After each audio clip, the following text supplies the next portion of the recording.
여러분들 지금까지 신앙생활 너무 잘하고 계시는데 지금까지 평생 예배를 들으면서 여러분들 기억에 남는 예배가 언제 있습니까?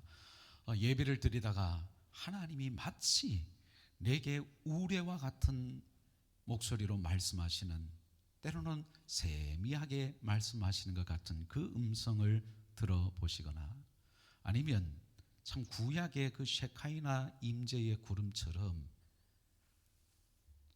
이렇게 구름이 막 이렇게 하나님의 막 임재하신 것 같이 구름이 이렇게 하나님이 막 임재하셨다. 이쪽에 좀 놓고, 예.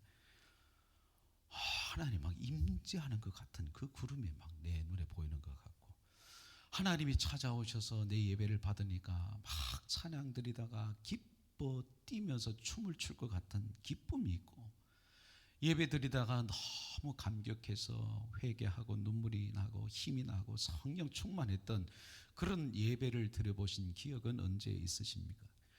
그래서 언제나 교회가 나오고 싶어요. 예배를 드리고 싶어요. 성경 읽고 싶고 또 기도하고 싶고, 길을 갈 때든지 운전을 할 때든지 직장에서도 그냥 찬양이 흥얼흥얼 나와요. 그냥 나와요. 그런 경험이 있습니까? 이렇게 예배를 통해서 말씀의 은혜 받고 하나님의 임재를 경험하니까 참 내가 성도답게 살아야지, 내가 하나님의 자녀답게 살아야지, 내가 하나님의 이름을 가리면 어떻게 하나, 죄 짓는 것이 두려워지고, 그리고 사람들이 다 내가 대천교회 교인인 것 아는데 직장에서도 또 아파트에서도 동네에서도 만나는 사람들한테 웃으면서 친절하게 해주고 사람들 사랑해주고, 그러다 보니까 주변 사람들이 야, 가족들도 인정하지만 참 사람 달라졌다 말할 정도로 나도 내 자신이 예배 드리면서 이렇게 변화되었다라고 여러분들 기억에 남는 예배는 언제였습니까? 이런 예배가 기억에 남을 수도 있고, 또 예배를 이렇게 많이 드렸지만 가랑비에 옷 젖듯이 천천히 예배의 은혜를 경험하면서 변화되는 그런 변화를 경험할 때도 있어요. 그러니까 어떤 사람에게는 그 한 번의 예배가 너무 강렬한 거예요. 그래서 예배를 드리다가 은혜가 충만하고 말씀의 찔림을 받고 때로는 성령의 충만함을 받아서 한순간에 변화되어지는 강렬한 예배의 체험이 있는가 하면, 어떤 사람은 그냥 매번 드리는 예배를 통해서 서서히 그 말씀의 귀가 열리게 되는 거예요. 하나님이 나를 사랑하시는구나, 나는 하나님의 택한 자녀구나, 내 기도 소리, 내 찬송 소리 하나님이 늘 듣고 계셨구나. 예배를 드리면 하나님의 따뜻한 임재가, 그리고 하나님의 품이 느껴지면서 서서히 변화되는 사람이 있어요. 자, 이렇게 한순간에 변화가 되든 서서히 변화가 되든 예배를 드린다는 것은 하나님과의 만남입니다. 예배는 창조주 하나님과 피조물된 우리의 거룩한 만남의 시간인 것입니다. 그래서 예배라는 것은 하나님을 아버지로 믿고 예수님을 주님으로 믿고 성령이 우리를 복음을 통하여 거듭나게 한 성도라면 절대 건성건성 때우다시피 예배를 드릴 수가 없어요. 한두 번은 그럴 수 있지만 매번 예배를 드릴 때에 초신자에서 기신자로 신앙의 연수가 10년, 20년, 30년, 40년 평생 예배를 드리는데 적당히 건성건성 때우다시피 예배를 드린다면 내가 정말 거듭난 신자인지를 돌아봐야 합니다. 예배를 드렸는데 예배 시간에 하나님의 살아있는 말씀, 검과 같은 우리의 심령 골수를 찔러 쪼개는 말씀, 우리의 굳은 마음을, 강팍한 마음을 깨뜨리는 방망이와 같은 말씀, 우리의 온갖 더럽고 추악한 마음을 태우시는 불과 같이 소멸하시는 그 말씀을 들었는데 우리가 변화되지 않았다. 찬양은 하나님의 임재입니다. 우리의 기도는 우리 하나님 앞에 연락되어지는 향입니다. 자, 그런 예배를 드리면 속 사람이 변화된단 말이에요. 여러분, 사람은 사람 잘 만나도 변화됩니다. 사람은 사람 잘 만나도 변화되는데 창조주 하나님, 은혜의 아버지, 좋으신 하나님 아버지를 내가 예배를 통해서 만났단 말이에요. 날 사랑하시는 그 예수님을 예배를 통해서 만났단 말이에요. 성령께서 성경 말씀을 통하여 설교를 통하여 하나님의 음성을 들려주셨단 말이에요. 그러면 당연히 변화돼야 되죠. 당연히 변화되는 게 맞습니다. 성숙해지는 거예요. 그래서 예배를 여러분들이 어느 정도로 귀하게 여기느냐, 예배를 어느 정도로 귀하게 여기느냐를 보면 그 사람이 하나님을 참으로 만났는지, 참으로 거듭난 신자인지 거듭나지 않았는지, 또 거듭난 신자고 하나님의 자녀라고 하지만은 지금 여러분들의 심령의 상태, 영적인 상태를 어떤 마음으로 어떤 자세로 예배를 드리고 있는지, 예배를 얼마나 귀하게 여기는지가 드러난다는 사실이. 그래서 여러분, 우리는 새해를 시작했습니다. 그리고 또 하나님을 예배합니다. 오늘도 예배하고 있습니다.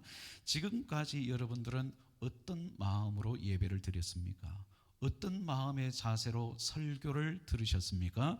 여러분들은 예배 시간에 하나님을 어떻게 찬양했고, 또 기도의 시간마다 여러분들은 하나님 앞에 어떤 마음으로 기도를 올려 드리셨습니까? 하나님을 여러분 얼마나 알게 되었고 인격적으로 만나게 되었고, 여러분 얼마나 많은 예배를 드리면서 더 깊이 하나님을 사랑하게 되었고 하나님을 경외하게 되어서 이제 일상으로, 세상으로 나아가서 여러분 일터에서 얼마나 하나님의 자녀답게 살려고 애를 쓰셨습니까? 신앙생활하는 것이 쉽지는 않겠지만 힘들지는 않습니다. 은혜 받은 심령에게는, 예배를 통해서 하나님을 인격적으로 만난 자에게는, 주일 예배를 통해서 함께 공동체가 모여서 거룩한 하나님의 임재 안에서 예배하면서 성령의 충만함을 받고 말씀을 통해서 셈을 주신 그 하나님을 만나고 이제 평일로 월요일부터 토요일까지 여러분의 일상으로 돌아갔을 때에 사는 것이 힘들겠지만, 그러나 힘이 낸단 말이에요. 힘을 낼 수 있단 말이에요. 힘들어도 즐거운 것입니다. 이게 바로 예배의 은혜인 줄 믿습니다. 사랑하는 여러분, 예배드림이 기쁨이 되셔야 합니다.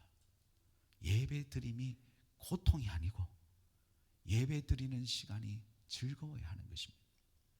그것이 바로 하나님의 마음에 딱 맞는 거예요. 하나님의 마음에 딱 맞으면, 하나님의 기준에 딱 들기만 하면 나같이 참 하찮은 인생처럼 느껴지고 보잘것없는 인생처럼 느껴져도 하나님의 마음에 합한 인생은 하나님께서 하나님의 뜻을 이루기 위해서 하나님께서 쓰시는 줄 믿습니다. 복을 주시고요, 높여주시고요, 장래 앞길을 형통하게 열어주신 줄 믿으시면 아멘. 아무리 그 사람이 광야의 길을 걷는다 해도, 인생의 고난이 겹겹이 몰려온다 해도 하나님을 예배하는 자, 예배하면서 하나님을 만나는 자, 하나님을 영화롭게 하는 자, 그 마음이 하나님의 마음에 딱 맞는 자에게는 하나님께서 광야와 같은 인생길에서라도 하나님께서 함께해 주십니다. 실패하고 어려움을 겪어도 하나님께서 건져주신단 말이에요. 심지어는 죄악의 구렁텅이에 빠져 있어도 하나님께서 살려주시는 것이고 용서해 주시는 것입니다. 그래서 다윗이 하나님의 마음에 합한 사람이다, 성경은 그렇게 이야기하는데, 여기서 하나님의 마음에 합하다라는 뜻이 뭐냐면 하나님의 마음을 따라서라는 뜻을 가지고 있어요. 그냥 하나님의 마음과 다윗의 마음이 덜 연결되어 있단 말이에요. 그래서 하나님의 마음에 합했다, 이 합하다는 말씀은 하나님의 기준에 딱 부합했다는 거예요. 하나님이 딱 보시니까 다윗이 하는 모든 일들이 얼마나 하나님을 기쁘시게 하는지 몰라요. 그래서 이새의 아들 다윗을 보니 내 마음에 합한 자라, 내가 저를 통해서 내 일을 다 이루겠다. 그래서 아버지의 양을 치는 목동이 이스라엘을 다스리는 목자가 되었어요. 왕이 되었단 말이에요. 어떻게 목동이라는 비천한 자가 이스라엘의 왕이 될 수 있었을까? 참 다윗의 인생은 파란만장한 인생이었습니다. 목동에서 왕이 될 때까지 그는 성공도 해보았습니다. 높아져 보았습니다. 부귀영화도 가져보았습니다. 그러나 정말 인생 광야에서 죽고 싶을 정도로 죽음의 고비도 수 없는 위기도 넘겨보았습니다. 낮아질 대로 낮아져 보았습니다. 순결할 때도 있었습니다. 그러나 그의 인생 여정 우리 너무 잘 알잖아요. 추악할 대로 추악할 때도 있었습니다. 그런데 놀라운 점은 하나님은 다윗을 이렇게 말하는 거예요. 다윗의 마음을 보니 내 마음과 똑같더라. 내 마음이 다윗과 같다. 다윗의 마음이 하나님의 마음과 연결되어져 있었기 때문에 그의 인생 여정은 평생 예배자로 모든 상황에서 예배했어요. 모든 일상에서 예배했어요. 그래서 오늘 표대를 향하여 우리 시리즈 두 번째, 일상이 예배되게, 일상이 예배되게.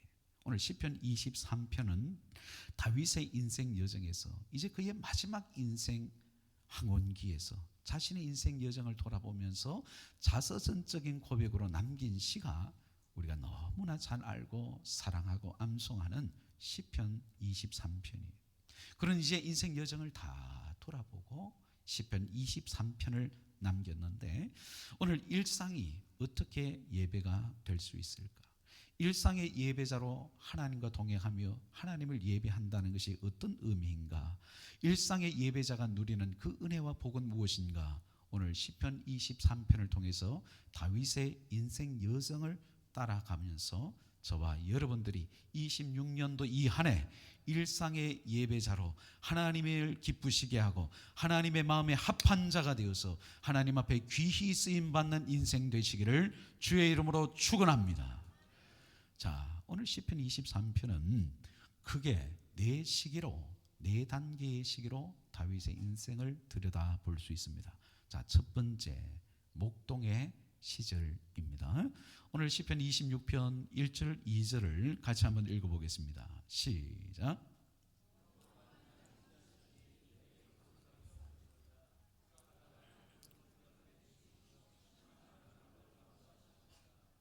여러분, 사무엘상 16장을 보게 되면 다윗은 자기 아버지 이새의 양을 치는 목동이었습니다. 그런데 아버지도 인정하지 않고 형들도 무시하는 그 당시에 목동이라는 것은 비천한 일이었습니다. 놀랍지 않습니까? 왕이 되었던 사람의 전직 직업이 목동, 비천한 양치기였습니다. 그런데 이 베들레헴에서 양을 치는 이 다윗은 어떻게 살았느냐? 보통 양을 칠 때에 혼자 생활을 하는 경우가 있고 많아봤자 목동들은 두세 명 정도가 함께 100마리 넘는 양들을 돌본다고 해요. 그러니까 목동의 생활은 외롭습니다. 그리고 위험하기도 합니다. 왜냐하면 사나운 사자나 늑대나 곰이 양을 잡아먹으러 오기 때문에 목동들도 위험할 수 있어요. 목동 생활은 냄새납니다. 덥습니다. 춥습니다. 그리고 외롭고 위험한 일입니다. 그러면 다윗은 이 목동 생활을 할 때에 어떻게 했을까? 그 다음에 이어지는 사무엘상 17장에 골리앗과의 싸움에서 다윗이 했던 이야기들 유추해 보면 다윗은 또 수금을 잘 타는 사람이었어요. 이후에 사울이 귀신이 들렸을 때에 다윗이 수금을 켜면 찬양을 하면 악한 귀신이 사울에게서 떠나가는 역사가 있었단 말이에요. 그러면 목동 생활을 했던 다윗이 무엇을 했을까?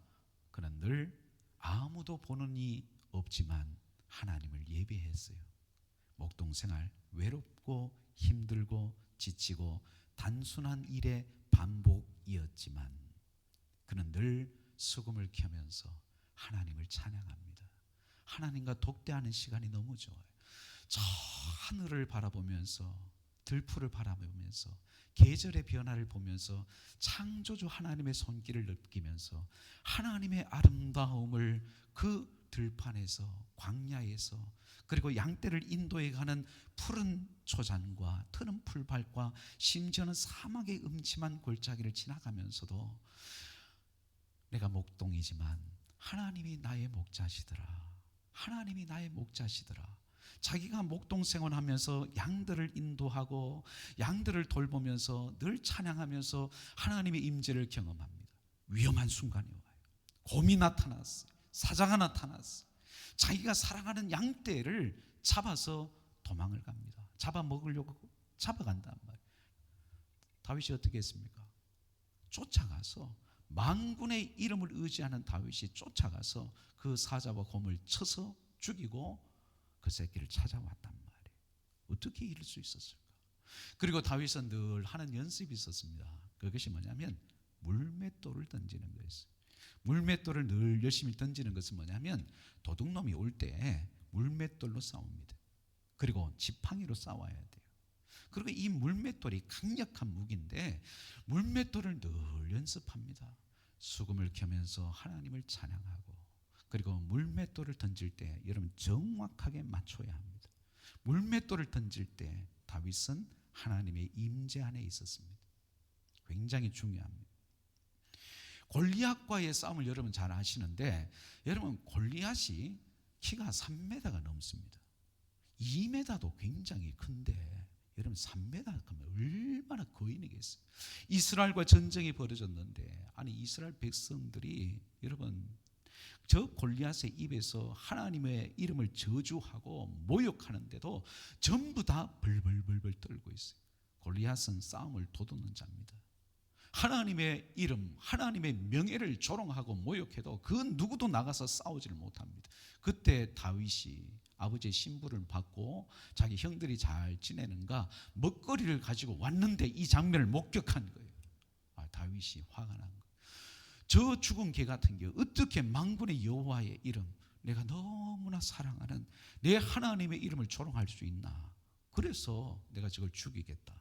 사울의 허락을 받고 가잖아요. 갔을 때 여러분 상상을 해보십시오. 3m 넘는 이 거인인 골리앗의 눈에 저 조그만한 애, 아마 이 소년이었으면 저보다도 키가 더 작았을 거 아닙니까? 그런 애가 와가지고 뭐 막대기 하나 들고 그리고 물맷도 들고 뭐라고 우리 이 청도 말로 뭘 지키면서 오는데, 만군의 여호와 이름으로 내가 나아가노라 하는데 그 머리는 큰데, 머리는 막 한 이만하지 않았겠어요? 머리는 막 대갈통은 이만한데 다윗이 하는 말이 이해가 되겠습니까? 나는 만군의 이름으로 내게 가노라 하는데 갑자기 뭔가 휙 날라오는데 자기 이마 정통으로 맞아서 죽었단 말이에요. 여러분 골리앗의 머리가 커서 여러분 맞추기가 쉬워서 죽은 게 아닙니다. 얼마나 긴장되겠어요? 두렵겠어요? 그런데 다윗은요, 목동원에 있으면서 물맷돌을 던졌을 때 하나님의 이름으로 던지는 연습을 한 거예요. 만군의 이름, 여호와의 이름으로 물맷돌을 던졌다는 겁니다. 이게 다윗은 일상의 예배자였다는 것입니다. 아무도 보지 않습니다. 아버지의 양떼를 지킬 때 외롭고 지치고 춥고 덥고 무한 반복되어지는 일상이지만 그런 하나님과 함께 있는 게 너무 좋았어요. 하나님을 사랑했어요. 수금을 켜면서 하나님의 찬양을 통하여 하나님의 찾아오심을 경험했어요. 하나님을 너무나 사랑했는데 저 거인 골리앗이 하나님을 모욕한다. 평소에 물맷돌을 던졌던 그 하나님의 임재로, 하나님의 손길로 물맷돌을 던졌던 그 연습했던 것이 실전에서 골리앗의 머리를 맞춘 거예요. 이것은 바로 무엇을 의미할까요? 사랑하는 여러분, 여러분의 일상을 들여보시기를 바랍니다. 여러분 이렇게 함께 주일 예배 잘 드리고 이제 월요일부터 토요일까지 여러분들의 평일의 삶을 어떻게 살아가십니까? 여러분들의 일상, 여러분의 가정에서, 여러분들 직장의 책상 앞에서, 우리 학생들이라면 학원이나 학교에서 여러분들은 어떻게 살아가고 있습니까? 지금 이 세상은 너무나 소란합니다. 소음이 많습니다. 어떤 연구를 보게 되면 여러분 스마트폰으로 쇼츠를 많이 보십니까? 30초, 1분짜리. 여러분 이 쇼츠를 적어도 2시간, 3시간씩 계속 매일 보게 되면 우리의 뇌가 망가진답니다. 우리의 이 전두엽이 망가져요. 중독된단 말이에요. 요즘 우리 젊은 친구들뿐만 아니라 우리 어르신들도 스마트폰을 손에서 놓지를 않습니다. 스마트폰에서 늘 뭔가가 들여다봐야 되고, 늘 누군가에게 SNS를 봐야 되고, DM 보내야 되고, 뭘 보내는데 이 손가락이 보이지를 않아요. 보이지는 않아요. 툭 치고 늘 이어폰에 꽂으면서 영화를 보고, 드라마를 보고, 쇼츠를 보고, 쇼츠 30초짜리를 2시간, 3시간, 4시간, 밥 먹을 때도 보고, 버스 안에서, 지하철 안에서, 학교 쉬는 시간에서도, 직장에서 여러분 짬짬이 늘 우리의 뇌는 세상의 소음, 세상의 것들, 세상의 그 소리들로 가득 차 있으니까 여러분들을 하나님의 임재를 경험할 공간이 어디에 있을까요? 영적으로는 우리가 너무 혼탁한 시대를 살아갑니다. 세상의 것을 멈추십시오. 다윗의 일상을 보십시오. 그러나 늘 하나님과 동행하며 예배했습니다. 그러니까 하나님의 마음이 합한 거예요. 물맷돌을 던질 때도 늘 그런 하나님의 임재 안에서 연습했어요. 사랑하는 여러분, 여러분 직장 일이 힘드십니까? 일터에 갑질하는 사람이 있습니까? 우리 학생들 영어 단어 외우는 거, 수학 문제 하나 푸는 것 너무 힘겹게 느껴지십니까? 다윗을 기억하십시오. 다윗을 기억하십시오. 여러분들의 일상이 예배가 되게 하십시오. 믿으시면 아멘. 여기서 하나님의 마음에 합한 거예요. 하나님의 마음에 합한 거예요. 그 시대는 골리앗이 하나님을 모욕하고 교회를 대적하고 복음을 해방해도 그 누구도 그냥 벌벌 떨고 있지, 하나님의 영광, 하나님의 이름이 땅에 떨어진 것에 대해서 거룩한 분노를 느끼는 사람이 하나 없었단 말이에요. 여러분의 직장에서, 여러분 학교에서, 캠퍼스에서 하나님이 어디 있냐고, 창조주 하나님이 맞냐고, 진화론이 맞다고, 교회가 다 썩었다고, 하나님을 조롱하고 하나님을 모욕하고 그렇게 하는데, 여러분 집에서 여러분 아버지를 대놓고 여러분 욕하는 사람이 있는데 가만히 있겠어요? 거룩한 분노가 없는 이유가 뭐냐? 일상에서 하나님의 임재를 경험해 보지 못한 이스라엘 백성들이요 살왕이었다는 거예요. 이스라엘의 군대였다는 사실. 그 누구도 일상에서 하나님을 경험해 본 적이 없어요. 예배 가운데 하나님의 그 임재, 하나님의 찾아오심, 말씀하심을 경험해 본 적이 없어요. 일상의 예배가 무너지니까 영적인 싸움 한복판에서, 골리앗과의 싸움에서 그 누구도 나서지를 않는 거예요. 보세요, 다윗 한 사람만 일어나는 거예요. 거기에 어떻게 그래 했을 수 있었을까? 오늘 다시 시편 23편 1절 2절을 보십시다. 같이 한번 읽습니다. 시작. 여호와는 나의 목자시니 내게 부족함이 없으리로다. 그가 나를 푸른 풀밭에 누이시며 쉴만한 물가로 인도하시는도다. 여호와는 나의 목자십니다. 내게 부족함이 없습니다. 여러분들의 일상이, 일터가 예배가 되게 하십시오. 늘 하나님을 생각하시고 하나님을 찾으시고 예배하시고 찬송하시기를 바랍니다. 하나님의 마음에 합할 거예요. 하나님의 눈도장에 딱 찍힐 것입니다. 여러분들이 어디를 가든지 하나님이 형통하게 하실 것입니다. 그래서 두 번째 인생이 뭐냐? 이제 광야의 시절로 들어가게 되는데, 우리 3절 4절 말씀 같이 읽습니다. 시작. 의의 길로 인도하시는 도다. 내가 사망의 음침한 골짜기로 다닐지라도 해를 두려워하지 않을 것은 주께서 나와 함께 하심이라. 주의 지팡이와 막대기가 나를 안위하시나이다. 골리앗을 죽였습니다. 이락 스타덤에 올랐어요. 전국에 소문이 났습니다. 여인들이 찬양을 하는데 사울이 죽인 자는 천천히요, 다윗이 죽인 자는 만만이다. 그때부터 사울이 다윗을 죽이려고 합니다.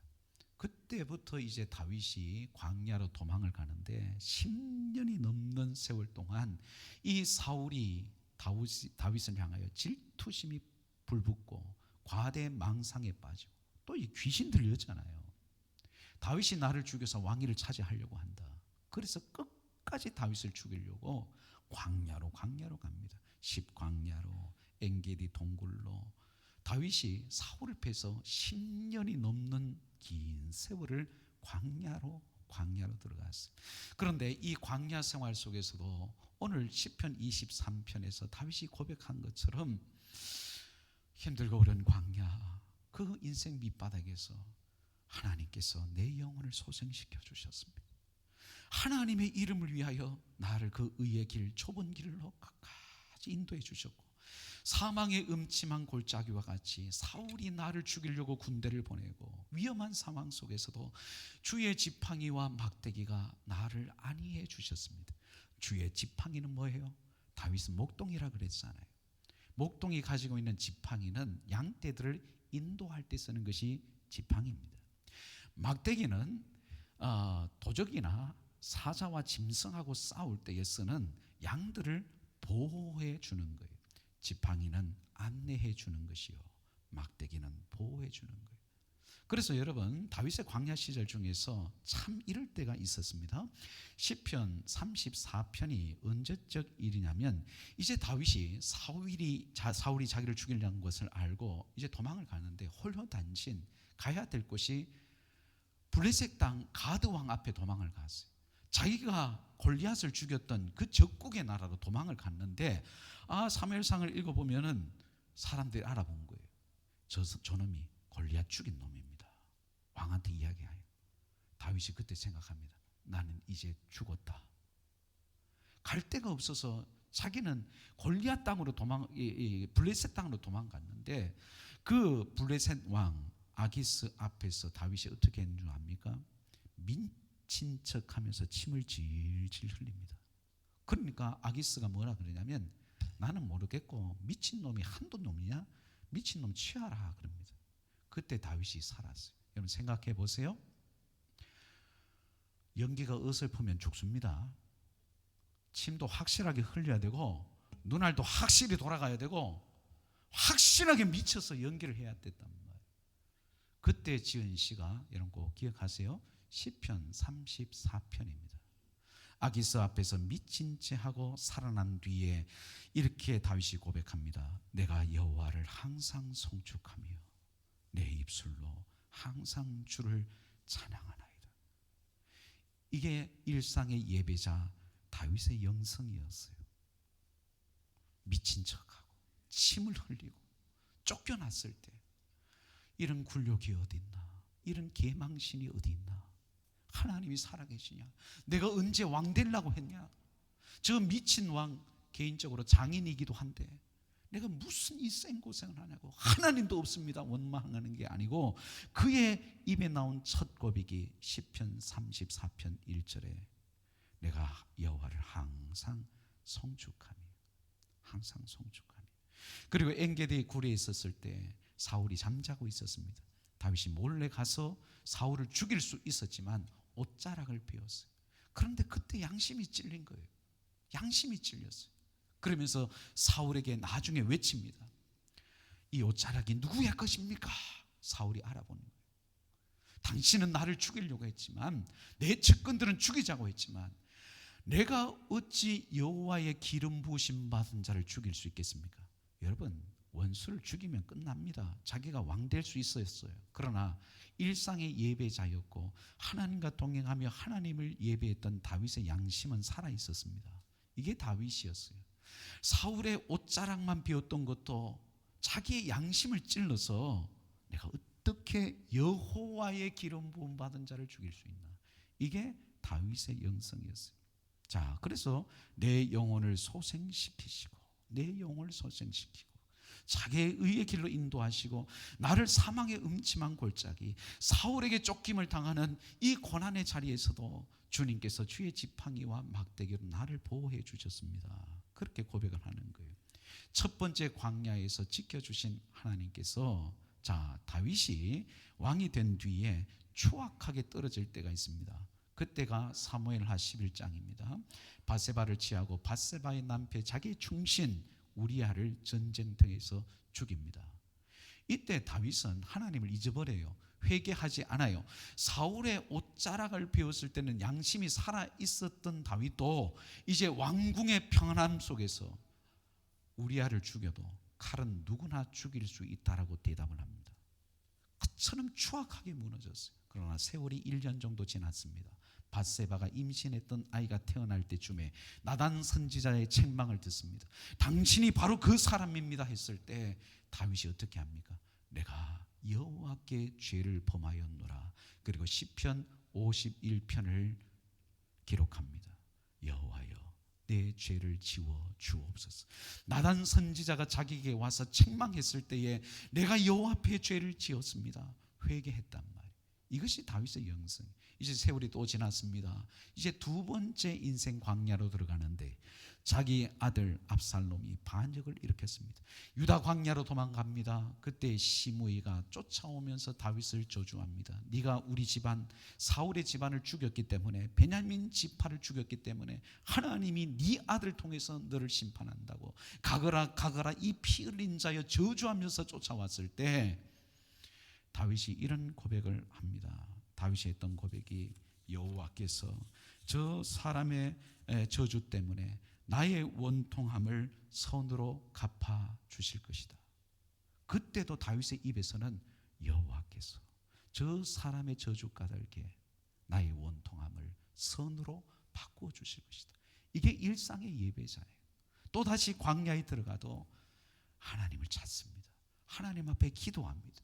사랑하는 여러분, 광야와 같은 인생을 살 때가 있습니다.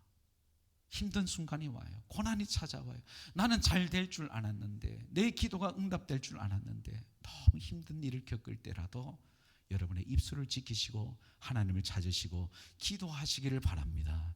이것이 일상의 예배자입니다. 기도가 평소에 쌓일 때에, 고난의 때에 하나님을 찾게 되는 줄 믿습니다. 그 믿음의 고백을 하나님께서 들어주시고 모든 상황을 역전시켜 주실 줄 믿습니다. 자, 이제 세 번째 승리의 시절로 들어갑니다. 자, 5절 말씀을 같이 읽어볼까요? 5절 말씀 시작. 주께서 내 원수의 목전에서 내게 상을 차려주시고 기름을 내 머리에 부으셨으니 내 잔이 넘치나이다. 이제 모든 대적들이 다 망했어요. 사울도 죽었어요.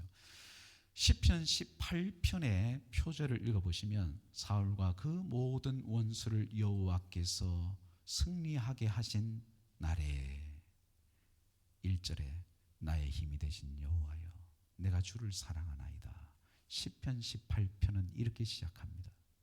이제 오늘 시편 23편 5절처럼 하나님께서 원수의 목전에서 이 다윗에게 풍성한 식탁을, 잔치상을 탁 차려주셨어요.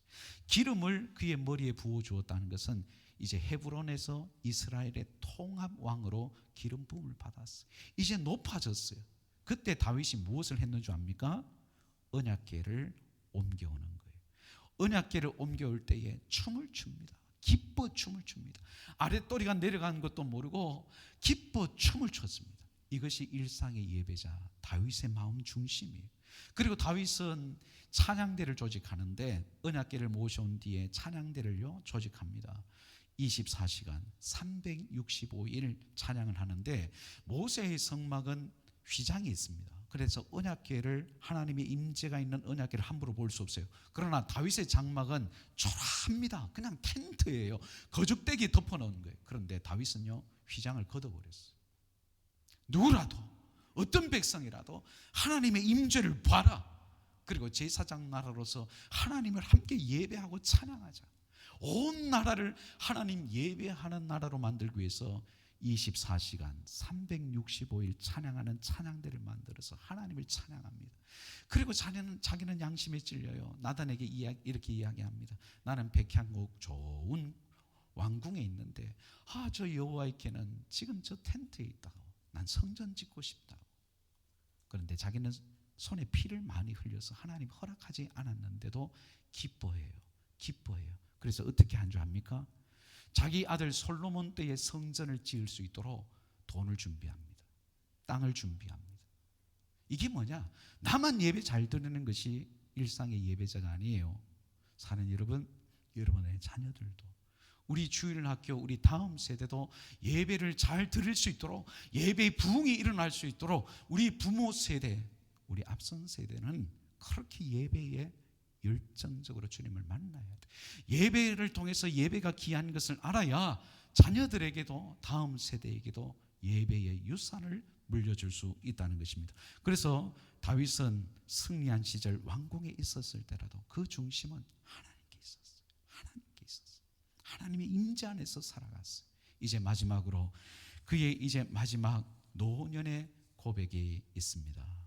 6절 말씀을 마지막으로 읽어볼까요? 6절 시작.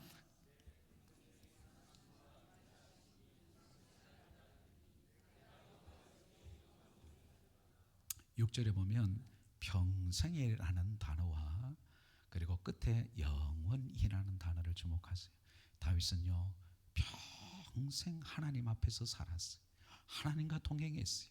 일상이 예배였어요. 광야길도 예배였어요. 왕궁에서도 예배했어요. 높아질 때라도 예배했어요. 추악하게 낮아져서 더러워질 때라도 말씀의 찔림을 받으면 하나님 앞에 돌이켰어요. 하나님을 찾았어요. 너무나 인간적이었던 다윗이었습니다. 그런데 그의 중심은 늘 하나님께 있었어요. 하나님을 예배하는 것이 즐거웠어요. 하나님을 떠나서는 살 수 없었어요. 모든 일상이 평생이 돌아보니까 여호와의 선하심과 인자심이 나를 따라오셨고, 이제 마지막으로 중요한 것이 뭐냐, 이제 이 땅에서의 예배가 끝나고 영원히 하나님의 집에서 예배할 저 천국을 사모하게 되었습니다. 이제 다윗이 일상의 예배자에서 저 천상의 예배자를 꿈꾸고 있는 거예요. 사랑하는 여러분, 주일 예배를 드리면서 여러분 가정에서, 일터에서, 직장에서, 학교에서 하나님의 임재 안에서 하나님을 생각하고 하나님을 의식하면서 예배를 드릴 때마다 천국이 더 선명해지는 은혜가 있기를 축원합니다. 세월이 지날수록 우리는 저 천국이 더 선명해져야 하는 것입니다. 오늘 다윗의 마지막 고백이 그래요. 내가 여호와의 집에 영원히 살리로다. 이제 눈물도 아픔도 고통이 없는 저 천국에서 내 주님과 영원히 살고 예배할 그날을 다윗은 사모하였다는 사실입니다. 이제 말씀을 맺겠습니다. 하나님의 임재 연습이라는 책이 있습니다. 로렌스 수사의 그 책인데, 이 로렌스 수사는 중세의 수도원에서 요리사였고 구두 수선공이었어요. 참 그는 하나님의 임재를 매일 경험했어요. 구두를 수선하면서, 요리를 하면서, 음식을 만들면서, 다른 수도사를 섬기면서, 그런 평수도사입니다. 이런 꽤나 높은 사람도 아니에요. 그런데 그를 만나면 모두 다 고백합니다. 당신에게는 하나님의 임재가 느껴집니다. 어떻게 그럴 수 있었을까요? 로렌스 수사는 이런 이야기를 합니다. 모든 일상에서 하나님을 생각해라. 여러분들이 무슨 일을 하든, 길을 걷든 운전을 하든, 직장에서 책상에 앉아있든, 사람을 만나든, 우리 학생들은 공부를 할 때라도 여러분들이 늘 하나님을 의식하십시오. 하나님을 생각하십시오. 그것이 바로 예배인 것입니다. 하나님을 예배한다는 것은 하나님을 의식하고 생각하고, 내가 하는 모든 일상생활 속에서 우리가 함께 모여드리는 이 공예배에서 이제 일상으로 돌아갔을 때 늘 하나님 앞에 예배하는 것입니다. 이제 이 한 해 저와 여러분들이 모든 일상이 예배가 되기를 축원합니다. 그래서 날마다 우리 하나님과 동행하고 예배하고 찬양하고 말씀을 묵상하고 하나님의 은혜를 날마다 경험하는 일상의 예배자가 되어서 하나님이 일상에 주시는 복을 누리면서 살아가기를 주의 이름으로 축원합니다. 기도하겠습니다.